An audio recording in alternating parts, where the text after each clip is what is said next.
Hi friends, అందరికీ నమస్కారం. Welcome back to J studies. Friends, ఇవాళ వీడియో వచ్చేసి విద్యా దృక్పథాలకు సంబంధించిన కొన్ని ప్రాక్టీస్ బిట్స్ అనేది ఈ వీడియోలో డిస్కషన్ చేసుకోబోతున్నాం.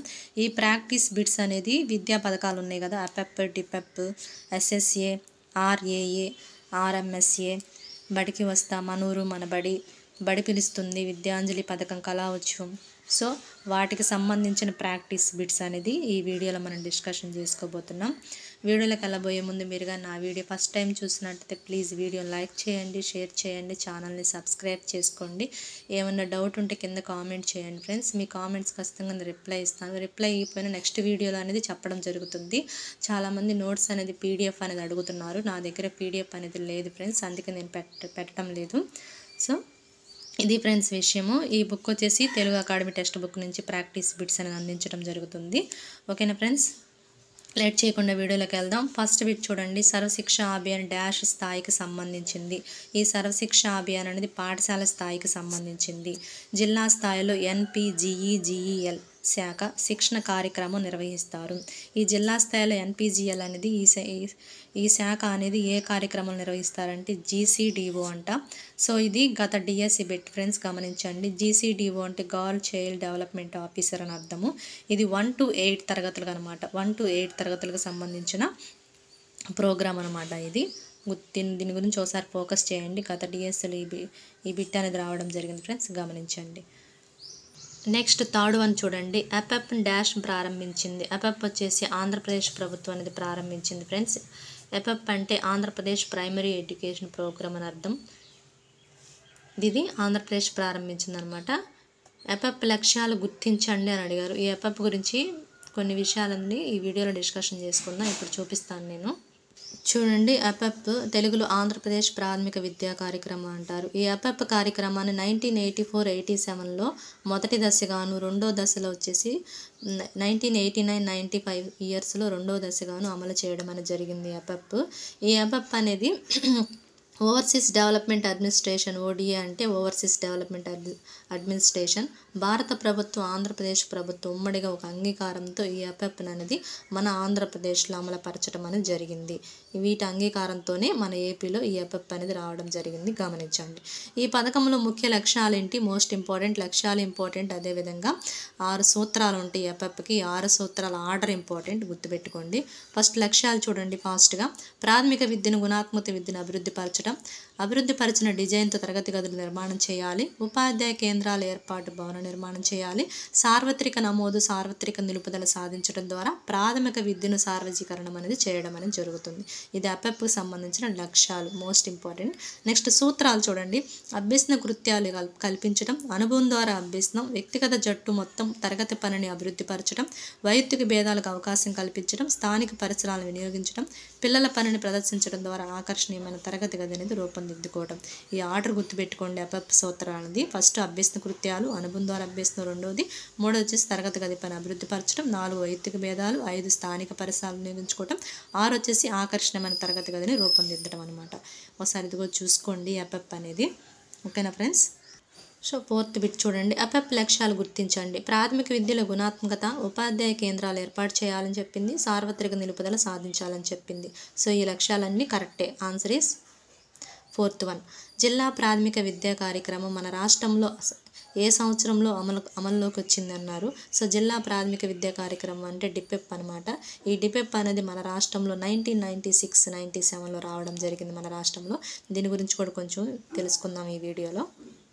చూడండి, డిపెప్ దీని తెలుగులో జిల్లా ప్రాథమిక విద్యా కార్యక్రమం అంటారు. ఇంగ్లీష్లో వచ్చేసి డిస్ట్రిక్ట్ ప్రైమరీ ఎడ్యుకేషన్ ప్రోగ్రామ్ అంటారు. బడి వయసులో ఉన్న పిల్లల్ని అందరినీ బడిలో చేర్పించి అందరికీ విద్య లక్ష్యంతో మన దేశంలో ఎంపిక చేసిన 7 రాష్ట్రాలలో అస్సాం, హర్యానా, కర్ణాటక, కేరళ, మహారాష్ట్ర, తమిళనాడు, మధ్యప్రదేశ్ 42 జిల్లాల్లో ఈ డిపెప్ పథకాన్ని 93-94లో ప్రవేశపెట్టారు. ఫస్ట్ వచ్చేసి 93-94లో ప్రవేశపెట్టడం జరిగింది డిపెప్. మన రాష్ట్రంలో వచ్చేసి 96-97లో రావడం అనేది జరిగింది ఈ డిపెప్ అనేది. ఓకేనా ఫ్రెండ్స్. ఫస్ట్ మన దేశంలో ఎంపిక చేసిన 7 రాష్ట్రాల్లో, ఆ 7 రాష్ట్రాలు ఏంటి? అస్సాం, హర్యానా, కర్ణాటక, కేరళ, మహారాష్ట్ర, తమిళనాడు, మధ్యప్రదేశ్ 42 జిల్లాలు ఈ డిపెప్ అనేది 93-94లో ప్రవేశపెట్టడం జరిగింది. మన రాష్ట్రంలో 96-97 ప్రవేశపెట్టారు. ఈ ఈ డిపెప్కి సంబంధించిన ఆర్థిక సహాయం వచ్చేసి ఎవరు అందిస్తారంటే ఓవర్సీస్ డెవలప్మెంట్ ఏజెన్సీ ఓడిఏ అందిస్తారు, ప్రపంచ బ్యాంక్ ఇస్తారు, UNDP united nations development programme వీళ్ళందరూ ఈ డిపెప్కి ఆర్థిక సహాయం అనేది అందించడం జరుగుతుంది. నెక్స్ట్ 96-97 సంవత్సరాలు ఎంపిక చేసిన 5 జిల్లాల్లో మన రాష్ట్రంలో అనమాట, మన రాష్ట్రంలో ఎంపిక చేసిన 5 జిల్లాలు ఏ జిల్లాలు చూడండి, వరంగల్, కరీంనగర్, కర్నూలు, నెల్లూరు, విజయనగరం జిల్లాలో ఈ డిపెప్ని ప్రారంభించడం జరిగింది. 5 జిల్లాలు గుర్తుపెట్టుకోండి, మోస్ట్ ఇంపార్టెంట్. మన స్టేట్లో వచ్చేసి ఈ 5 జిల్లాల్లో డిపెప్ని ఎప్పుడు ప్రారంభించారంటే 96, 97. ఓకేనా ఫ్రెండ్స్, అర్థమవుతుంది అనుకుంటున్నాను. ఫాస్ట్గా చెప్పేస్తున్నాను ఫ్రెండ్స్, మళ్ళీ వీడియోలు ఎంత అవుతుంది, సో ఎక్కువ ఎక్స్ప్లెనేషన్ చేయట్లేదు, ఫాస్ట్గా ఎక్స్ప్లెయిన్ చేసేస్తున్నాను. రాజీవ్ విద్యా మిషన్ వచ్చేసి పథకాన్ని రాజీవ్ విద్యా మిషన్గా డాష్ పథకాన్ని పిలుస్తారు, సర్వశిక్ష అభియాన్ పథకాన్ని పిలుస్తారు. 7th వన్ చూడండి, ఎస్ఎస్సిలో డాష్ సంవత్సరాల్లో పిల్లలకు విద్యను అందిస్తారు. ఎస్ఎస్సిలో 6 నుంచి 14 సంవత్సరాల పిల్లలకు విద్యను అందించడం జరుగుతుంది. భారతదేశంలో మొట్టమొదటిసారిగా మధ్యాహ్న భోజన పథకం ప్రారంభించిన సంవత్సరం ఏంటంటే 1956. National programme of nutrition support to primary education dash సంవత్సరంలో ప్రారంభించారు, 1995. 1995లో ప్రారంభించడం అనేది జరిగింది. నెక్స్ట్ 10th వన్ చూడండి, కేజీబీవీ పాఠశాలలు డాష్ గుణాత్మక విద్యను అందించుటకు ఏర్పాటు చేయబడింది. ఒకసారి కేజీబీవీ గురించి కూడా ఒకసారి చూద్దాం. ఫ్రెండ్స్ గమనించండి, నేను స్పీడ్గా ఎక్స్ప్లెయిన్ చేసుకుంటాను, వీడియోలు ఎంత అవుతుంది కాబట్టి. సో ఈ కేజీబీవీ అనేది కస్తూర్బా గాంధీ బాలికల విద్యాలయాలు అనమాట తెలుగులో. ఇది 2004 జూలై భారత ప్రధాని మన్మోహన్ సింగ్ గారు ప్రారంభించడం జరిగింది కేజీబీవీ అనేది. ఈ కేజీబీవీకి అవసరమైన నిధులు అనేది ఎస్ఎస్సీఏ ద్వారా అందుతాయి అనమాట. ఎస్ఎస్సీఏ గత డిఎస్సి పెట్టి ఫ్రెండ్స్ గమనించండి, కేజీబీవీకి అవసరమైన నిధులు ఏ పథకం అదే ఎవరు అందిస్తారంటే ఎస్ఎస్సీఏ అనమాట, సర్వశిక్ష అభియాన్ వాళ్ళు గారు వీరికి సంబంధించినవన్నీ నిధులన్నీ అందిస్తారనమాట. ఇది 5వ తరగతి పైబడిన పిల్లలకు, బడి మానేసిన పిల్లల కోసం అనేది ఈ కస్తూర్బా గాంధీ విద్యాలయాలని స్థాపించడం జరిగింది. ఒకసారి ఇవి కూడా చూసుకోండి, దానికి సంబంధించిన లక్ష్యాలు చూడండి, ఈ లక్ష్యాలు కూడా చూసుకోండి. ఓకేనా ఫ్రెండ్స్, చూడండి, కేజీబీవీ పాఠశాల గుణాత్మక విద్యను అందించడానికి ఏర్పాటు చేయబడింది. ప్రాథమిక పాఠశాల బడి మానేసిన పిల్లల కొరకు కరెక్టే. బడిలో చేరని ఎస్సీ ఎస్టీ బాలికల కొరకు స్థాపించబడింది. బడిలో చేరని ఓబీసీ మైనార్టీ తరగతుల బాలికల కొరకు ఈ గుణాత్మక విద్యను అందించడం అనేది జరిగింది. సో ఇవన్నీ కరెక్ట్ ఆన్సర్ అనమాట. Answer is 4th one. KGBV విద్యా లక్ష్యం ఏంటి? బాలికలకు అవసరమైన వస్తు సామాగ్రి సౌకర్యాలు ఏర్పాటు చేయాలి, కరెక్టే. బాలికలు మధ్యలో బడి మానేయకుండా అరికట్టాలి, కరెక్టే. బాలికలు ఉన్నత విద్యను కొనసాగించడానికి కావాల్సిన ఏర్పాట్లు చేయాలి. ఇవన్నీ కేజీబీవీ విద్యాలయాల యొక్క లక్ష్యాలు అనమాట. So answer is 4th one, ఇవన్నీ కరెక్టే. నెక్స్ట్ అపెప్ చూడండి, అపెప్ 6 సూత్రాలు రెండవ సూత్రం ఏంటి అని అడిగాడు ఫ్రెండ్స్, అందుకే నేను ఆర్డర్ గుర్తుపెట్టుకోమని చెప్పింది. ఇక్కడ 2వ సూత్రం ఏంటి అని అడిగాడు అపెప్లో. అభ్యసన కృత్యాలు కల్పించడం, వైయక్తిక భేదాలకు అవకాశం కల్పించడం, అనుబంధ ద్వారా అభ్యసనము, స్థానిక పరిసరాలకు వినియోగించడం. నేను ఇందాక చూపించాను కదా అపెప్ గురించి చెప్పడం జరిగింది. సో అభ్యసన కృత్యాలు కల్పించడము ఇది ఫస్ట్ వన్, వైయక్తిక భేదాల అవకాశం కల్పించడం ఇది 4th వన్, స్థానిక పరిసరాలు వినియోగించుకోవడం ఇది 5th వన్. ఇక్కడ 2వది అడిగాడు కాబట్టి అనుభవం ద్వారా అభ్యసనం అనేది 2వది అనమాట. Answer is 3rd one.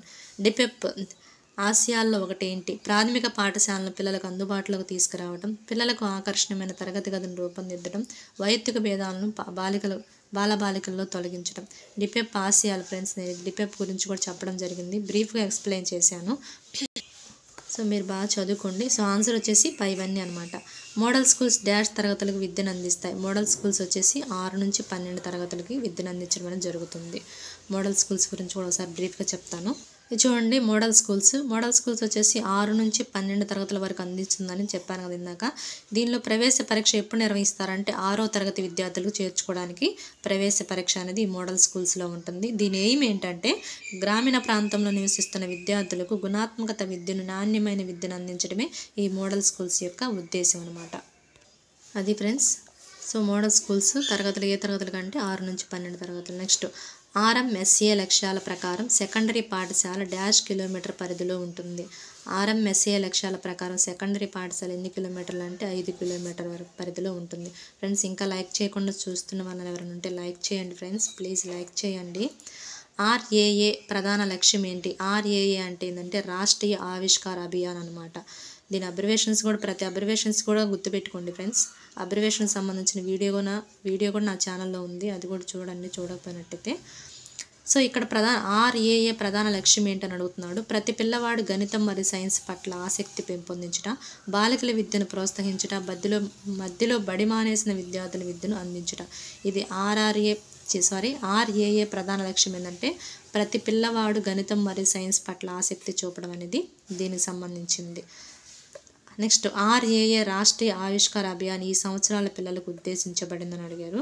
దీని గురించి ఒకసారి చూద్దాం. చూడండి ఫ్రెండ్స్, ఆర్ఏఏ చూడండి రాష్ట్రీయ ఆవిష్కార అభియాన్ అనమాట. ఇది 6 నుంచి 18 సంవత్సరాల పిల్లలకు విద్యార్థులకు సంబంధించింది అనమాట. అంటే ఇక్కడ 6 నుంచి 18 సంవత్సరాలు అంటే 1 నుంచి 12 తరగతి వరకు అనమాట. 1 నుంచి 12 తరగతులకు సంబంధించిందనమాట ఈ పథకం అనేది. ఇది ఏపీజే అబ్దుల్ కలాం భారతదేశంలో ఎప్పుడు ప్రారంభించారంటే ఈ పథకాన్ని 9th జూలై 2015న ఈ ఆర్ఏఏ అనేది మన భారతదేశంలో ఏపీజే అబ్దుల్ కలాం గారు ప్రారంభించడం అనేది జరిగింది. దాని లక్ష్యాలన్నమాట ఇవన్నీ ఒకసారి చూసుకోండి. చూడండి, ఆర్ఏఏ రాష్ట్రీయ ఆవిష్కార అభియాన్ ఈ సంవత్సరాల పిల్లలకు ఉద్దేశించబడిందంటే 6 నుంచి 18 సంవత్సరాల పిల్లలకు ఉద్దేశించబడింది. అంటే 1 నుంచి 12 తరగతుల అనమాట. బడి పిలుస్తుంది కార్యక్రమం ప్రధాన లక్ష్యం ఏంటి? బడి పిలుస్తుంది ప్రధాన కార్యక్రమం లక్ష్యం ఏంటంటే 100% ఎన్రోల్మెంట్ సాధించడం అనేది బడి పిలుస్తుంది కార్యక్రమానికి సంబంధించిన లక్ష్యం. ఉచిత సైకిల్ పంపిణీ డాష్ పథకంలో ప్రవేశపెట్టారు. ఉచిత సైకిల్ దేంట్లో ప్రవేశపెట్టారంటే బడికి వస్తా అనే పథకంలో ప్రవేశపెట్టారనమాట. ఈ బడి పిలుస్తుంది, బడికి వస్తా, నేడు నాడు ఇవన్నీ జగన్ గారు ప్రవేశపెట్టిన పథకాలు అనమాట.